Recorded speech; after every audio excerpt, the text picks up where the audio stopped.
Bismillahirrahmanirrahim. Assalamualaikum warahmatullahi wabarakatuh. Bagaimana kabarnya anak-anak? Semoga semuanya senantiasa sehat ya.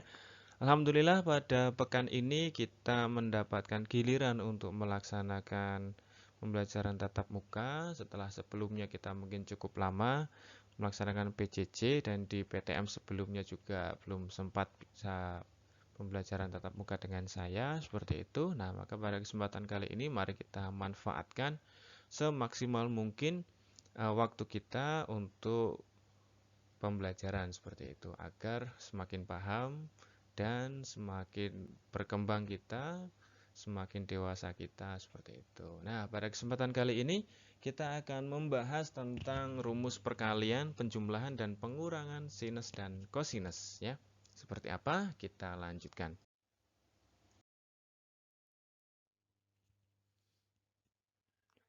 Ya, pada bagian ini ya kan kita akan membahas tentang rumus konversi. Kalau sebelumnya penjumlahan dan pengurangan sudut ya, terus setara dengan perkalian seperti itu. Nah, sekarang kebalikannya yang akan kita bahas dari perkalian ke dalam bentuk penjumlahan atau pengurangan. Ya, sebelumnya kita telah membahas ya trigonometri untuk jumlah dan selisih dua sudut. Nah, maka pada kesempatan kali ini kita akan kebalikannya. Seperti apa? Yuk mari kita lanjutkan. Kita telah membahas yang pertama sinus jumlah dan selisih. Ini saya tuliskan langsung. Berikutnya kosinus jumlah dan selisih saya tuliskan langsung juga. Jadi kalau cos A plus B ini penjabarannya adalah cos A cos B min sin A sin B. Kalau cos A min B sama dengan cos A cos B plus sin A sin B. Dibuka kembali catatannya jika lupa seperti itu. Nah, terus berikutnya sudut rangkap, di mana sin 2A sama dengan 2 sin A cos A. Cos 2A ada beberapa penjabaran ya, yang seperti ini. Nanti bisa direview ulang pada materi sebelumnya, dan juga bisa melihat ini untuk nanti pembahasan di materi pada pertemuan kali ini jika nanti mungkin ada kendala seperti itu. Yuk kita lanjutkan. Nah, berikutnya kita akan melakukan eliminasi nantinya ya pada pengerjaan ini sehingga nanti kita mendapatkan rumus perkalian seperti itu. Kita lanjutkan seperti apa? Ya, sin A plus B ya kan dengan sin A min B kita jabarkan seperti itu. Setelah itu kita jumlahkan terlebih dahulu. Nah, ketika penjumlahan maka tanda yang berbeda positif negatifnya itu yang nanti akan hilang gitu kan karena misalkan 5 ditambah min 5 ya habis seperti itu. Nah, demikian pula untuk hal ini, maka hasilnya adalah sin A plus B plus sin A min B sama dengan 2 sin A cos B. Yang kita bisa menuliskannya, ya, saya tukar ruasnya saja ya, 2 sin A cos B sama dengan sin A plus B ditambah sin A min B berikutnya. Atau bisa juga ditulis sin A cos B sama dengan setengah sin A plus B plus sin A min B. Nah, tinggal pindahkan saja 2 di ruas kiri, pindah ke kanan. 2 ini perkalian fungsinya, maka dia pindah kanan jadi pembagian atau dibagi 2 seperti itu. Kita lanjutkan. Kalau tadi penjumlahan, nah pada berikutnya adalah pengurangan. Pengurangan, maka otomatis yang tandanya sama yang nanti akan hilang, yaitu dari sin A cos B, sin A cos B yang nanti akan hilang. Ya, maka hasilnya sin A plus B dikurangi sin A min B sama dengan 2 cos A sin B.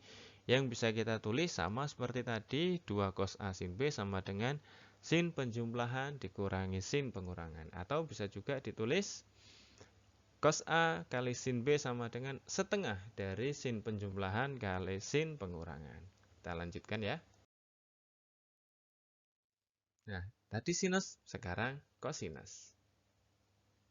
Ya, cos penjumlahan, cos pengurangan akan kita jumlahkan, maka yang tandanya berbeda akan dicoret dan hasilnya adalah cos penjumlahan ditambah cos pengurangan sama dengan 2 cos A cos B yang bisa kita tulis 2 cos A cos B sama dengan cos penjumlahan ditambah cos pengurangan. Atau bisa juga ditulis cos A cos B sama dengan setengah kali cos A penjumlahan tambah cos pengurangan. Seperti itu. Nah, jadi nanti untuk hafalannya masih sama dengan yang sebelumnya gitu ya. Jadi kalau ada sin A plus B sama dengan sin cos kosin. Cos A plus B sama dengan cos sin itu nanti masih akan tetap dipakai untuk menghafal di rumus-rumus yang ini. Yuk kita lanjutkan. Ya. Pada pengurangan sinus sekarang ya. Pengurangan sinus yang sama kita coret, maka hasilnya cos penjumlahan dikurangi cos pengurangan sama dengan min 2 sin A sin B.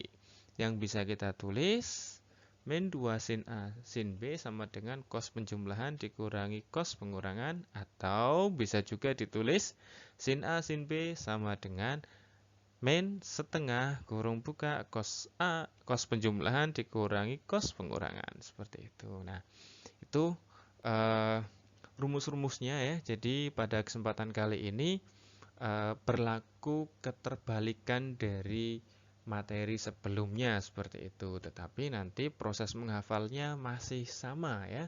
Jadi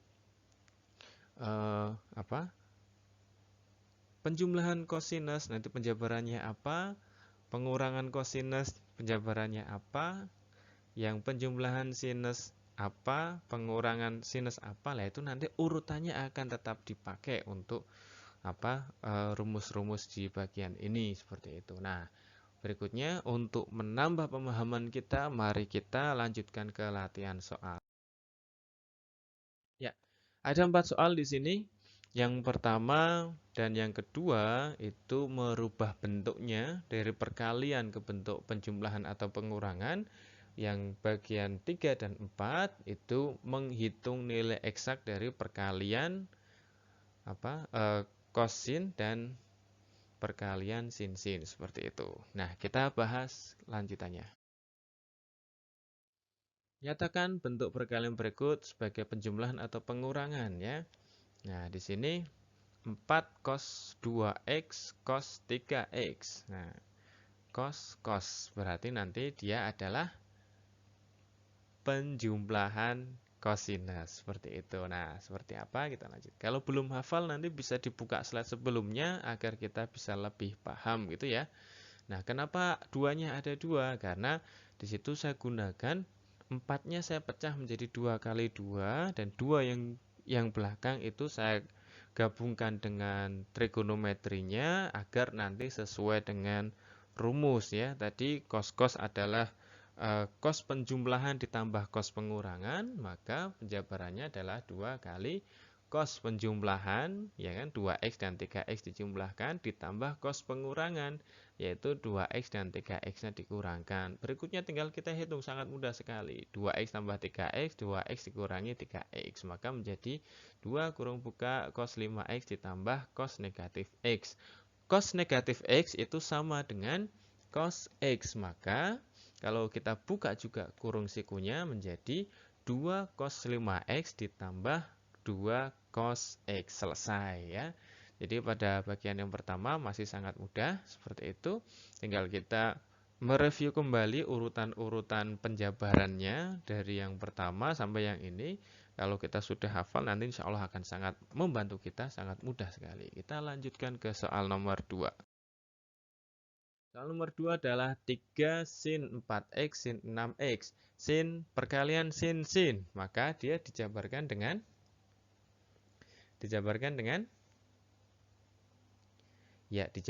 dengan pengurangan kosinus, sehingga sin itu ketika dijabarkan adalah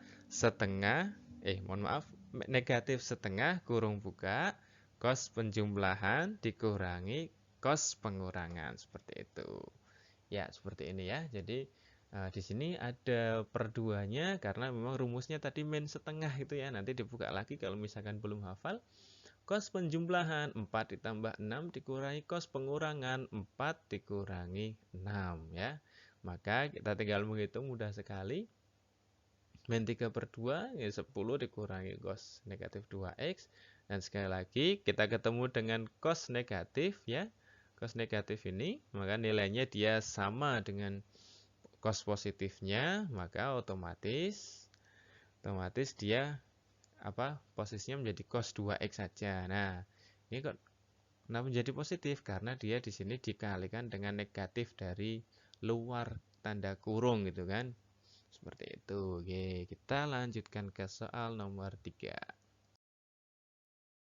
Soal nomor 3. Tanpa menggunakan kalkulator, hitunglah eksak dari kosin. Nah, kosin apa yo? Ya, kosin itu berarti penjabaran dari penjumlahan sinus gitu kan. Ya, sin A plus B sama dengan sin cos kosin. Maka kosin di sini nanti penjabarannya adalah apa ayo?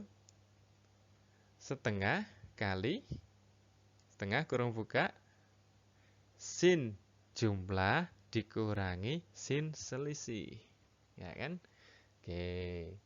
Jadi kalau belum hafal boleh dibuka lagi materi sebelumnya agar kita bisa nanti mantap mengingat materinya gitu ya. Ya, kita lanjutkan. Nah, ini tinggal dijumlahkan 52. Ini 52,5.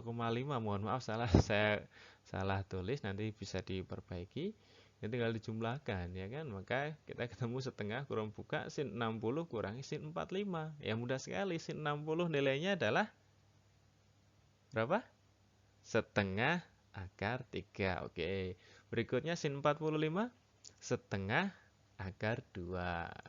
Ya, seperti ini ya. Nah, terus berikutnya setengah yang di dalam ini saya bawa keluar menjadi perkalian setengah kali setengah, maka menjadi 1/4 yang di dalam kurung tinggal akar 3 dan akar 2. Tandanya dikurangi menyesuaikan gitu ya. Oke, ini untuk soal nomor 3. Silahkan nanti dipahami kembali. Semakin kita sering berlatih, maka semakin paham kita insya Allah. Seperti itu. Kita lanjutkan.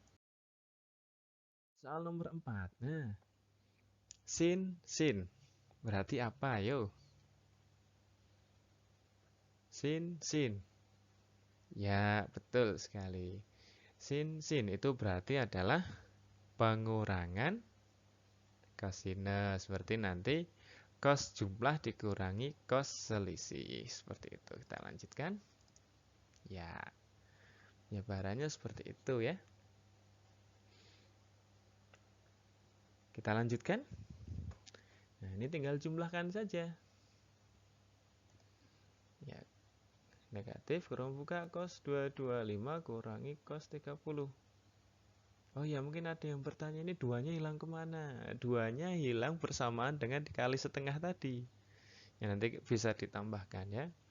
Jadi di sini harusnya ada 2 per 2. Nah, gitu ya. Nah, harusnya ada di situ karena tidak ditulis. Kenapa? Karena 2 per 2 1. Maka tidak usah ditulis, tidak apa-apa. Seperti itu. Nah, kita lanjutkan. Cos 225 itu setara dengan cos 45. Hanya terletak di kuadran ketiga, maka nilai kosinusnya adalah negatif. Seperti itu. Berarti negatif 1 per 2 akar 2. Dan cos 30 adalah setengah akar 3. Ya, ini kan tanda negatifnya di luar tetap. Ini di kuadran 3 nilainya negatif, dikurangi cos, dikurangi kuadran 1 ya berarti nilainya positif, tapi pengurangan jadi ya tetap. Nah, terus berikutnya minusnya tanda negatif setengahnya kita bawa keluar, kita kalikan dengan negatif yang di luar itu, maka menjadi positif setengah. Di dalamnya tinggal akar 2 ditambah akar 3 seperti itu. Oke. Ini untuk materi hari ini dan latihan soalnya. Nah, itu contoh soalnya. Nah, berikutnya adalah latihan soal yang nanti bisa dikerjakan. Masih mirip ya, hanya saya tambahkan satu soal di bagian terakhir, di bagian 5, itu untuk pembuktian. sin A plus B kali sin A min B, apakah sama dengan sin kuadrat A min sin kuadrat B? Nah, silahkan dikerjakan. Untuk nanti saya berikan link pengumpulan tugasnya. Oke, terima kasih pada kesempatan kali ini telah menyimak materi dari saya. Semoga ke depan bertambah ilmu kita, bertambah pemahaman kita, bertambah akhlak kita, dan bertambah ketakwaan kita kepada Allah Subhanahu wa taala. Seperti itu. Nah, di sebelah kanan ada satu pesan ya. Kalian bisa mendapati pesan ini salah satunya di buku karya Ustadz Salim Afilah yang judulnya adalah lapis-lapis keberkahan ya. Jadi ini tentang menuntut ilmu itu ya. Menuntut ilmu karena Allah adalah bukti ketundukan kepadanya. Mempelajarinya dari seorang guru adalah ibadah. Melangkah menuju majelisnya adalah pembuka jalan surga. Duduk di tengah kajiannya adalah taman firdaus. Membahasnya adalah bagian dari jihad. Mengajarkannya adalah tasbih. Menyampaikannya kepada orang yang tidak tahu adalah sedekah. Mencurahkan kepada orang yang berhak menerimanya adalah qurbah. Kalimat dari sahabat mulia Mu'adz bin Jabal radhiyallahu an. Nah, oke. Demikian untuk kesempatan kali ini. Semoga bertambah segala kebaikan pada diri kita dan berkurang semua keburukan pada diri kita. Sekian dari saya. Assalamualaikum warahmatullahi wabarakatuh.